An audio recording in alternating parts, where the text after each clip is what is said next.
ಇವತ್ತು ನಾವು ಕನ್ನಡದಲ್ಲಿ ಪೈಥಾನ್ ಆಬ್ಜೆಕ್ಟ್ ಓರಿಯೆಂಟೆಡ್ ಪ್ರೋಗ್ರಾಮ್ ಹೇಗೆ ವರ್ಕ್ ಆಗುತ್ತೆ ಅಂತ ನಾವು ನೋಡೋಣ. ಆಬ್ಜೆಕ್ಟ್ ಓರಿಯೆಂಟೆಡ್ ಪ್ರೋಗ್ರಾಮಿಂಗ್ ಒಂದು ತುಂಬಾ ಇಂಪಾರ್ಟೆಂಟ್ ಕಾನ್ಸೆಪ್ಟ್. ಯಾವುದೇ ಪ್ರೋಗ್ರಾಮಿಂಗ್ ಲ್ಯಾಂಗ್ವೇಜ್ ನಾವು ತಗೊಂಡ್ರು ಕೂಡ, ಜಾವಾ ಆಗಿರ್ಬೋದು, ಪೈಥಾನ್ ಆಗಿರ್ಬೋದು, ಸಿ ಆಗಿರ್ಬೋದು, C++ ಆಗಿರ್ಬೋದು, ಯಾವುದೇ ಆದರೂ ಕೂಡ ಆಬ್ಜೆಕ್ಟ್ ಓರಿಯೆಂಟೆಡ್ ಪ್ರೋಗ್ರಾಮಿಂಗ್ ಒಂದು ತುಂಬಾ ಇಂಪಾರ್ಟೆಂಟ್ ಕಾನ್ಸೆಪ್ಟ್. ಪ್ರತಿಯೊಂದನ್ನು ನಾವು ಆಬ್ಜೆಕ್ಟ್ಸ್ ಆಗಿ ಪ್ರೋಗ್ರಾಮ್ ಬರಿತೀವಿ. ಈ ಕ್ಲಾಸ್ ಒಂದು ಬ್ಲೂ ಪ್ರಿಂಟ್ ಆಗಿ ನಮಗೆ ಪ್ರೊವೈಡ್ ಮಾಡುತ್ತೆ. ಏನಕ್ಕೆ ಬೇಕು ನಾವು ಬ್ಲೂ ಪ್ರಿಂಟು ಅಂತಂದರೆ, ನಾವು ಕೋಡ್ ಬರಿಬೇಕಾದ್ರೆ ಹಲವಾರು ಲೈನ್ಗಳು ಬರೆಯೋ ಬದಲು ಒಂದ್ಸರಿ ಕ್ಲಾಸ್ನ ಡಿಫೈನ್ ಮಾಡಿದ್ರೆ ಅದನ್ನು ನಾವು ಮತ್ತೆ ಪದೇ ಪದೇ ರಿಯೂಸ್ ಮಾಡ್ಬೋದು. ಸೊ ಈ ಒಂದು ಉದ್ದೇಶಕ್ಕೋಸ್ಕರ ನಾವು ಕ್ಲಾಸ್ನ ನಾವು ಡಿಫೈನ್ ಮಾಡ್ತೀವಿ. ಒಂದ್ಸರಿ ನಾವು ಕ್ಲಾಸ್ ಬರೆದಾಗ ಇದರದ್ದು ನಾವು ಆಬ್ಜೆಕ್ಟ್ಸ್ ಕ್ರಿಯೇಟ್ ಮಾಡ್ಬೋದು. ಒಂದೇ ಕ್ಲಾಸ್ ಇಟ್ಕೊಂಡು ಅದರದ್ದು ವಿಧವಾದ ಬೇರೆ ಥರ ಆಬ್ಜೆಕ್ಟ್ಸ್ ನಾವು ಕ್ರಿಯೇಟ್ ಮಾಡ್ಬೋದು. ಇದಕ್ಕೋಸ್ಕರ ನಾವು ಕ್ಲಾಸಸ್ ಆ್ಯಂಡ್ ಆಬ್ಜೆಕ್ಟ್ಸ್ನ ನಾವು ಡಿಫೈನ್ ಮಾಡ್ತೀವಿ. ಬನ್ನಿ VS ಕೋಡ್ ಅಪ್ಲಿಕೇಶನ್ನಲ್ಲಿ ಹೋಗಿ ನಾವು ಇದು ಹೇಗೆ ವರ್ಕ್ ಆಗುತ್ತೆ ಅನ್ನೋದನ್ನು ನಾವು ನೋಡೋಣ. ಸೊ ನೀವು ನೋಡ್ತಿರೋ ಪ್ರಕಾರ ಇದು ನನ್ನ VS ಕೋಡ್ ಅಪ್ಲಿಕೇಶನ್ನು. ಇಲ್ಲಿ ನಾನು ಟರ್ಮಿನಲ್ ಓಪನ್ ಮಾಡ್ತೀನಿ. ಹೊಸ ಟರ್ಮಿನಲ್ ಬೇಕು ಅಂತಂದರೆ ನಾವು ಇಲ್ಲಿ ಹೋಗ್ಬಿಟ್ಟು ನ್ಯೂ ಟರ್ಮಿನಲ್ ಅಂತ ಕ್ಲಿಕ್ ಮಾಡಿದ್ರೆ ನಮಗೊಂದು ಟರ್ಮಿನಲ್ ಓಪನ್ ಆಗುತ್ತೆ. ನಾನು ಹೋಗ್ಬಿಟ್ಟು ಒಂದು ಪೈಥಾನ್ ಫೈಲ್ ನಾನು ಕ್ರಿಯೇಟ್ ಮಾಡ್ತೀನಿ. ಇಲ್ಲಿ ಅದನ್ನು ಕ್ರಿಯೇಟ್ ಮಾಡೋದಕ್ಕೆ ಈ ಒಂದು ಐಕನ್ ಕ್ಲಿಕ್ ಮಾಡಬೇಕು, ನ್ಯೂ ಫೈಲ್. ಒಂದು ಕ್ಲಾಸ್ ಕ್ರಿಯೇಟ್ ಮಾಡೋಣ. ಏನಂತಂದರೆ ಡಾಗ್. ಈ ಒಂದು ಎಕ್ಸಾಂಪಲ್ ನಾವು ಯೂಸ್ ಮಾಡೋಣ. ಡಾಗ್.py ಏನಪ್ಪ ಅಂತಂತಂದರೆ, ನಾವು ಹಲವಾರು ಡಿಫ್ರೆಂಟ್ ಫೈಲ್ ಟೈಪ್ಸ್ ನಾವು ನೋಡಿರ್ತೀವಿ. HTML ಆಗಿರ್ಬೋದು, ಹಾಗೆ ಟೆಕ್ಸ್ಟ್ ಫೈಲ್ ಆಗಿರ್ಬೋದು. HTML ಆಗಿದ್ದರೆ .html ಅಂತಿರುತ್ತೆ, ಟೆಕ್ಸ್ಟ್ ಫೈಲ್ ಆಗಿದ್ದರೆ .txt ಅಂತಿರುತ್ತೆ. ಇದು ಪೈಥಾನ್ ಫೈಲ್ ಆಗಿರೋದ್ರಿಂದ .py ಅಂತ ಇದೆ. ಈಗ ನಾವು ಕೋಡ್ ಮಾಡೋಣ ನಮ್ಮ ಕ್ಲಾಸ್ನ. ಸೊ ನಾವು ಕ್ಲಾಸ್ ಡಿಫೈನ್ ಮಾಡಬೇಕು ಅಂತಂತಂದರೆ ಕ್ಲಾಸ್ ಕೀವರ್ಡ್ ಕೊಡಬೇಕು. ಕ್ಲಾಸ್ ಕೀವರ್ಡ್ ಕೊಟ್ಟು ಆ ಕ್ಲಾಸ್ ಹೆಸರು ಏನು ಅಂತ ನಾವು ಕೊಡಬೇಕಾಗುತ್ತೆ. ಇಲ್ಲಿ ನಮ್ಮ ಕ್ಲಾಸ್ ಹೆಸರು ಬಂದು ಡಾಗ್ ಅನ್ನೋದು. ಪ್ರತಿಯೊಂದು ಕ್ಲಾಸ್ಗೂ ಕೂಡ ಒಂದು ಕನ್ಸ್ಟ್ರಕ್ಟರ್ ಇರುತ್ತೆ. ಕನ್ಸ್ಟ್ರಕ್ಟರ್ ಏನು ಅಂತಂತಂದರೆ, ನಾವು ಈ ಕ್ಲಾಸ್ನ ನಾವು ಒಂದು ರೆಫರೆನ್ಸ್ ವೇರಿಯಬಲ್ ಮುಖಾಂತರ ನಾವು ಈ ಕ್ಲಾಸ್ನ ಕ್ರಿಯೇಟ್ ಮಾಡ್ತೀವಿ. ಇಲ್ಲಿ ಡಾಗ್1 ಅನ್ನೋದು ಒಂದು ರೆಫರೆನ್ಸ್ ವೇರಿಯಬಲ್ಲು. ಈ ರೆಫರೆನ್ಸ್ ವೇರಿಯಬಲ್ಗೆ ಕ್ಲಾಸ್ ನೇಮ್ ಯೂಸ್ ಮಾಡಿಕೊಂಡು ಈ ಥರ ಮೆಥಡ್ ಕೊಟ್ಟರೆ ಒಂದು ಆಬ್ಜೆಕ್ಟ್ ಕ್ರಿಯೇಟ್ ಆಗುತ್ತೆ. ಆಬ್ಜೆಕ್ಟ್ ಕ್ರಿಯೇಟ್ ಮಾಡೋ ಒಂದು ಸಿಂಟ್ಯಾಕ್ಸ್, ಒಂದು ಕಂಪಲ್ಸರಿ ಸಿಂಟ್ಯಾಕ್ಸ್ ಇದು. ಇದೇ ರೀತಿ ಯೂಸ್ ಮಾಡ್ಕೊಂಡು ನಾವು ಈ ಕ್ಲಾಸ್ದು ಆಬ್ಜೆಕ್ಟ್ ನಾವು ಕ್ರಿಯೇಟ್ ಮಾಡ್ತೀವಿ. ಫಸ್ಟು ಈ ಆಬ್ಜೆಕ್ಟ್ ಕ್ರಿಯೇಟ್ ಮಾಡೋದಕ್ಕೆ ಮುಂಚೆ ನಾವು ಕ್ಲಾಸಲ್ಲಿ ಏನೇನಿರುತ್ತೆ ಅಂತ ನಾವು ಫಸ್ಟು ಡಿಫೈನ್ ಮಾಡೋಣ. ಸೊ ಈ ಡಾಗ್ ಕ್ಲಾಸಲ್ಲಿ ಏನೇನಿರುತ್ತೆ, ಡಾಗ್ಗೆ ಹೆಸರಿರುತ್ತೆ, ಅದು ಯಾವ ಬ್ರೀಡ್ ಅಂತ ಇರುತ್ತೆ, ಯಾವ ಏಜ್ ಅಂತ ಇರುತ್ತೆ, ಹಾಗೆ ಯಾವ ಕಲರ್ ಅಂತ ಇರುತ್ತೆ. ಅದನ್ನು ನಾವಿಲ್ಲಿ ಡಿಫೈನ್ ಮಾಡೋಣ ಈ ಕನ್ಸ್ಟ್ರಕ್ಟರ್ ಒಳಗಡೆ. ಇದನ್ನು ನಾವು ಕನ್ಸ್ಟ್ರಕ್ಟರ್ ಅಂತ ಕರಿತೀವಿ. ಪ್ರತಿಯೊಂದು ಆಬ್ಜೆಕ್ಟ್ ಕ್ರಿಯೇಟ್ ಮಾಡಿದಾಗ ಕನ್ಸ್ಟ್ರಕ್ಟರ್ ಒಳಗಡೆ ಏನೇನಿರುತ್ತೆ ಅದು ಯಾವಾಗಲೂ ಫಸ್ಟ್ ಎಕ್ಸಿಕ್ಯೂಟ್ ಆಗುತ್ತೆ. ಹಾಗೆಯೇ ಕನ್ಸ್ಟ್ರಕ್ಟರಲ್ಲಿ ಸೆಲ್ಫ್ ಅನ್ನೋ ಒಂದು ಕೀವರ್ಡ್ ಇರುತ್ತೆ. ಇದು ಪೈಥಾನ್ದು ಕೋರ್ ಸಿಂಟ್ಯಾಕ್ಸ್ ಇದು. ಇದನ್ನು ಚೇಂಜ್ ಮಾಡೋಕ್ಕಾಗಲ್ಲ. ಬೇಕಾದ್ರೆ ನಾವು ಇಲ್ಲಿ ಸೆಲ್ಫ್ ಬದಲು ಬೇರೆ ಏನಾದರೂ ಹೆಸರು ಕೂಡ ಕೊಡ್ಬೋದು. ಬಟ್ ಸ್ಟ್ಯಾಂಡರ್ಡ್ ಪ್ರಕಾರ ಸೆಲ್ಫ್ ಅಂತಲೇ ಎಲ್ಲರೂ ಯೂಸ್ ಮಾಡ್ತಾರೆ. ಈಗ ಡಾಗ್ ಹೆಸರು ಕೊಡೋಣ, ಡಿಫೈನ್ ಮಾಡೋಣ. ಹಾಗೆ ಡಾಗ್ ಯಾವ ಬ್ರೀಡ್ ಅನ್ನೋದನ್ನು ಡಿಫೈನ್ ಮಾಡೋಣ. ಅದರದ್ದು ಏಜ್ ಎಷ್ಟು ಅನ್ನೋದನ್ನ ಡಿಫೈನ್ ಮಾಡೋಣ. ಹಾಗೆ ಅದರದ್ದು ಕಲರ್ ಏನು ಅನ್ನೋದನ್ನು ಡಿಫೈನ್ ಮಾಡೋಣ. ಇದನ್ನು ಡಿಕ್ಲೇರ್ ಮಾಡಬೇಕು ಅಂತಂದರೆ ನಾವು ಸೆಲ್ಫ್ ಅನ್ನೋ ಕೀವರ್ಡ್ನ ತಗೊಂಡು ಈ ನೇಮ್ ಅನ್ನೋ ಪ್ಯಾರಾಮೀಟರ್ ನಾವು ಇಲ್ಲ ಆಲ್ರೆಡಿ ನಾವು ಪಾಸ್ ಮಾಡ್ತಾ ಇದ್ದೀವಿ. ಸೊ ಅದನ್ನೇ ಕೊಡಬೇಕು. ಇಲ್ಲಿ ಏನು ಪ್ಯಾರಾಮೀಟರ್ಸ್ ಇರುತ್ತೋ ಅದನ್ನೇ ಯೂಸ್ ಮಾಡಬೇಕಾಗತ್ತೆ. ಇಲ್ಲಿ ಇಲ್ಲದೇ ಇರೋ ಪ್ಯಾರಾಮೀಟರ್ಸ್ ಯೂಸ್ ಮಾಡಿದ್ರೆ ಪೈಥಾನ್ ಎರರ್ ಕೊಡುತ್ತೆ. ಸೊ self.name = ನೇಮ್ ಅಂತ ಕೊಡ್ತೀನಿ. ಈ ನೇಮ್ ಏನು ಅಂತಂತಂದರೆ, ನಾವು ಆಬ್ಜೆಕ್ಟ್ ಕ್ರಿಯೇಟ್ ಮಾಡಬೇಕಾದ್ರೆ ಎಕ್ಸಾಂಪಲಿಂದ ತೋರಿಸ್ಬೇಕು ಅಂತಂದರೆ, ಈ ರೆಫರೆನ್ಸ್ ವೇರಿಯಬಲ್ ಇದು ಆಬ್ಜೆಕ್ಟ್ ಹೆಸರು. ಸೊ ಈ ನೇಮು ಇಲ್ಲಿ ಡಾಗ್ ಹೆಸರು. ಇವಾಗ ಫಾರ್ ಎಕ್ಸಾಂಪಲ್ ನಾನು ಟಾಮಿ ಅಂತ ಕೊಡಬೇಕು ಅಂತ ಅಂದರೆ, ಈ ಹೆಸರು ಬಂದು ಈ ನೇಮ್ ಒಳಗಡೆ ಹೋಗಿ ಸೇರಿಕೊಳ್ಳುತ್ತೆ. ಇಲ್ಲಿ ನಾವು ಈ ವ್ಯಾಲ್ಯೂ ಪಾಸ್ ಮಾಡ್ತಾ ಇದ್ದೀವಿ. ಇದು ನೇಮ್ ಅನ್ನೋ ಇನ್ಸ್ಟೆನ್ಸ್ ವೇರಿಯಬಲ್ಗೆ ಹೋಗಿ ಸೇರಿಕೊಳ್ಳುತ್ತೆ. ಸೊ ಅದಕ್ಕೋಸ್ಕರ ನಾವು ಇಲ್ಲಿ ನೇಮ್ ಅಂತ ಕೊಡ್ತಾ ಇದ್ದೀವಿ. ಹಾಗೆಯೇ ಇಲ್ಲಿ ಯಾವ ಬ್ರೀಡು ಅಂತಂದರೆ, ಫಾರ್ ಎಕ್ಸಾಂಪಲ್ ಲ್ಯಾಬ್ರಡಾರ್ ಅಂತ ಆಗಿದ್ರೆ, ಈ ಜಾಗದಲ್ಲಿ self.breed = breed ಅಂತ ನಾವು ಕೊಟ್ಟಾಗ ಈ ಲ್ಯಾಬ್ರಡಾರ್ ಅನ್ನೋದು ಇಲ್ಲಿ ಅಸೈನ್ ಆಗುತ್ತೆ. ಇಲ್ಲಿ ಅಸೈನ್ ಆದಾಗ ಈ ಒಂದು ವೇರಿಯಬಲಲ್ಲಿ ಸ್ಟೋರ್ ಆಗುತ್ತೆ. ಇದೇ ಥರ ಏಜ್ ಒಂದು ಇಂಟೀಜರ್. ಸೊ ಇದರ ಏಜ್ ಫಾರ್ ಎಕ್ಸಾಂಪಲ್ ಒಂದು 4 ವರ್ಷ ಅಂತ ಕೊಡ್ತೀನಿ. ಆವಾಗ ಏನಾಗುತ್ತೆ, self.age = age.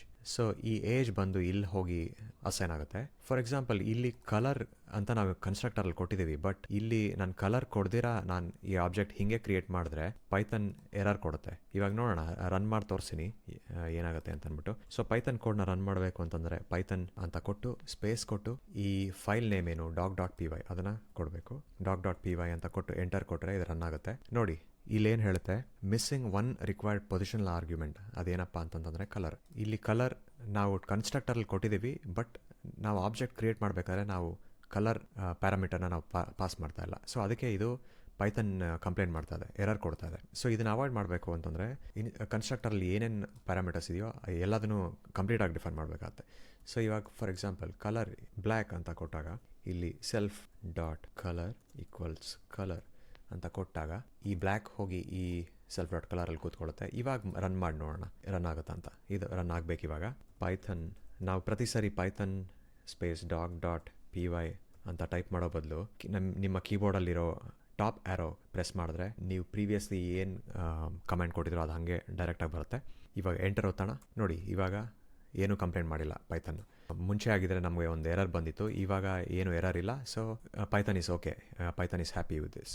ನಾನು ಕನ್ಸೋಲ್ನ ಕ್ಲಿಯರ್ ಮಾಡ್ಕೊತೀನಿ. ಓಕೆ, ಸೊ ಈ ಕ್ಲಾಸಲ್ಲಿ ನಾವು ನೋಡಿರೋ ಪ್ರಕಾರ ಈಗ ಹೆಸರಿದೆ, ಬ್ರೀಡ್ ಇದೆ, ಏಜ್ ಇದೆ, ಕಲರ್ ಇದೆ. ನೆಕ್ಸ್ಟ್ ನಾವು ಒಂದು ಕ್ಲಾಸು ನಾವು ಏನಕ್ಕೆ ಡಿಫೈನ್ ಮಾಡ್ತೀವಿ ಅಂತಂದರೆ, ಇವಾಗ ಫಾರ್ ಎಕ್ಸಾಂಪಲ್ ಒಬ್ಬ ಮನುಷ್ಯ ಅಂತಂದಮೇಲೆ ಅವನು ಏನೋ ಒಂದು ಕೆಲಸ ಮಾಡೇ ಮಾಡ್ತಾನೆ.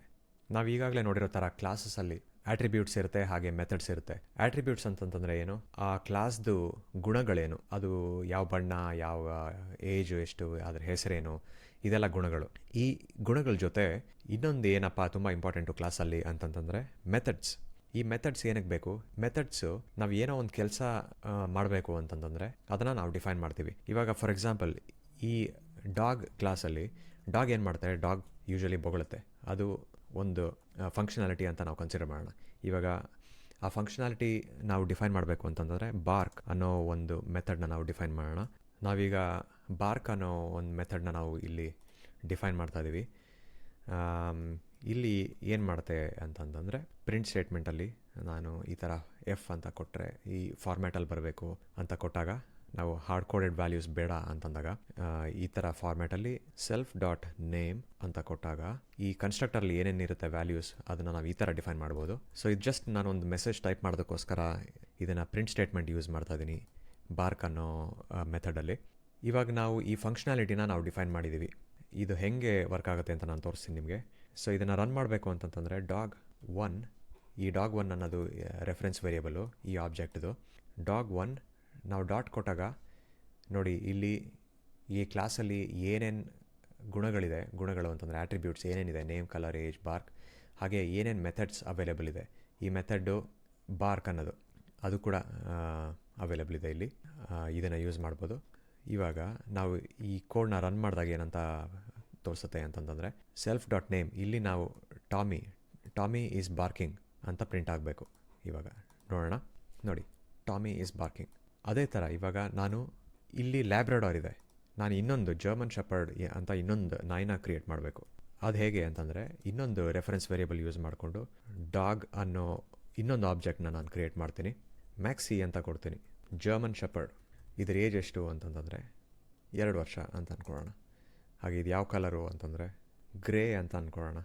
ಜಸ್ಟ್ ಒಂದು ಎಕ್ಸಾಂಪಲ್, ಏನು ಬೇಕಾದ್ರೂ ಆಗಿರ್ಬೋದು, ಅದೇ ಕೊಡಬೇಕು ಅಂತೇನಿಲ್ಲ. ಡಾಗ್2 ಏನು ಮಾಡುತ್ತೆ ಅಂತ ನಾವು ಪ್ರಿಂಟ್ ಮಾಡೋಣ.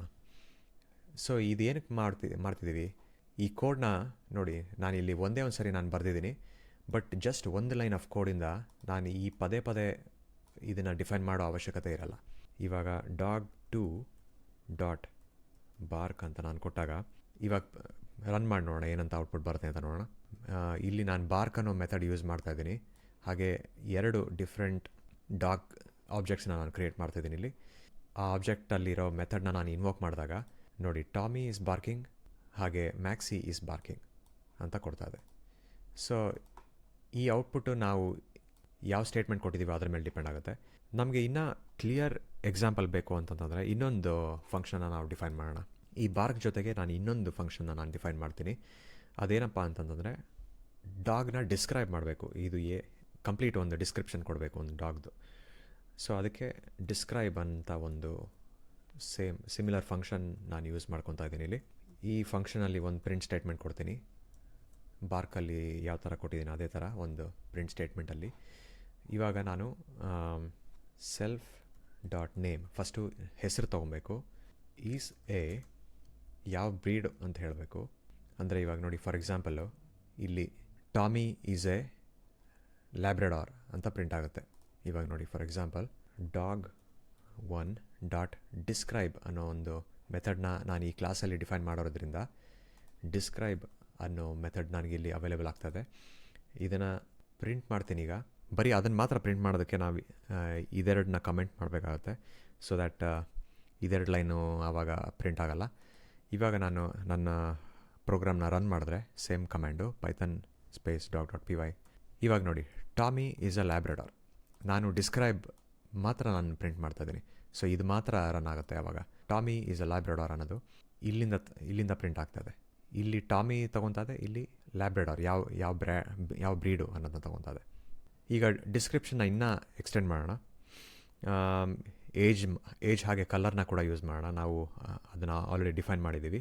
ಹಿಸ್ ಏಜ್ ಈಸ್ ಈ ಥರ ತೊಗೊತೀವಿ, ಏಜ್ ಪ್ರಿಂಟ್ ಆಗಬೇಕು ಅಂತಂತಂದರೆ. ಆ್ಯಂಡ್ ಹೀ ಈಸ್ ಯಾವ ಕಲರು ಅಂತ ಹೇಳ್ತೀವಿ. ಓಕೆ, ಇವಾಗ ನೋಡೋಣ. ಇವಾಗ ಪ್ರಿಂಟ್ ಮಾಡೋಣ. ನಾನು ಕನ್ಸೋಲ್ನ ಕ್ಲಿಯರ್ ಮಾಡ್ತೀನಿ. ಓಕೆ, ಇವಾಗ ಪ್ರಿಂಟ್ ಮಾಡೋಣ.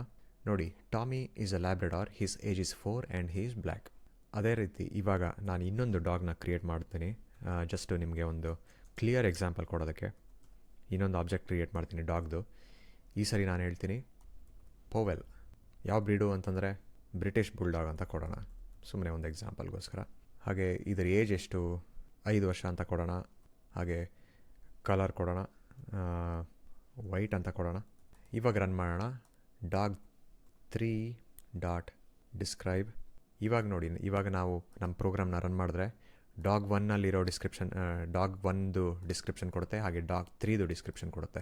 ಅದೇ ರೀತಿ ನಾವು ಡಾಗ್ 2 ಕೂಡ ಡಿಸ್ಕ್ರೈಬ್ ಮಾಡಿದ್ರೆ ಅದು ಪ್ರಿಂಟ್ ಆಗುತ್ತೆ. ಬಟ್ ನಾವಿಲ್ಲಿ ಡಾಗ್ 2 ಪ್ರಿಂಟ್ ಮಾಡ್ತಾ ಇಲ್ಲ. ಸೊ ಹಾಗಾಗಿ ಬರೀ ಡಾಗ್ 1 ಹಾಗೆ ಡಾಗ್ 3 ಮಾತ್ರ ಪ್ರಿಂಟ್ ಆಗುತ್ತೆ. ನೋಡಿ ಈ ಥರ. Tommy is a Labrador, his age is 4 and he is black. ಪವೆಲ್ is a British bulldog, his age is 5 and he is white. So ಇಷ್ಟೇ ವೀಕ್ಷಕರೇ, ಕ್ಲಾಸಸ್ ಆ್ಯಂಡ್ ಆಬ್ಜೆಕ್ಟ್ಸ್ದು ಇಂಪಾರ್ಟೆನ್ಸ್ ಇದೆ. ನಾವು ಪ್ರತಿ ಸರಿ ಇದಿಷ್ಟು ಲೈನ್ನ ಮತ್ತೆ ಬರೆಯೋ ಬದಲು ಪ್ರತಿಯೊಂದು ಆಬ್ಜೆಕ್ಟ್ಸ್ಗೂ ಕೂಡ ಒಂದು ಸರಿ ಬರೆದ್ಬಿಟ್ಟು ಅದನ್ನ ಈ ಜಸ್ಟ್ ಒಂದು ಲೈನ್ ಆಫ್ ಕೋಡಿಂದ ನಾವು ಅದನ್ನು ಪ್ರತಿ ಸರಿ ಕಾಲ್ ಮಾಡ್ಬೋದು. ಸೊ ಕ್ಲಾಸಸ್ ಆ್ಯಂಡ್ ಆಬ್ಜೆಕ್ಟ್ಸ್ದು ಮಹತ್ವ ಏನಂತಂದರೆ ಇದೇನೆ. ಸೊ ಇದೇ ರೀತಿ ಪೈಥನ್ನಲ್ಲಿ ಬೇರೆ ಕಾನ್ಸೆಪ್ಟ್ಸ್ನೂ ಕೂಡ ನಾನು ಹೇಳ್ಕೊಡ್ತೀನಿ ಸ್ಟೆಪ್ ಬೈ ಸ್ಟೆಪ್. ಆಲ್ರೈಟ್, ಇಷ್ಟೇ ವೀಕ್ಷಕರೇ, ಕ್ಲಾಸಸ್ ಆ್ಯಂಡ್ ಆಬ್ಜೆಕ್ಟ್ಸ್ ಅಂತಂದರೆ ಏನು ಅಂತ ನಿಮಗೆ ಇವತ್ತು ಗೊತ್ತಾಗಿದೆ. ಇದೇ ರೀತಿ ವೀಡಿಯೋಸ್ಗಳಿಗೋಸ್ಕರ ನನ್ನ ಚಾನಲ್ನ ಸಬ್ಸ್ಕ್ರೈಬ್ ಮಾಡಿ. ಇದೇ ಥರ ಹಲವಾರು ಟೆಕ್ನಾಲಜಿಕಲ್ ವೀಡಿಯೋಸ್ ಕನ್ನಡದಲ್ಲಿ ನಾನು ಮಾಡಿ ನಿಮ್ಮ ಮುಂದೆ ಪ್ರಸ್ತುತಪಡಿಸ್ತೀನಿ. ಎಲ್ರಿಗೂ ನಮಸ್ಕಾರ.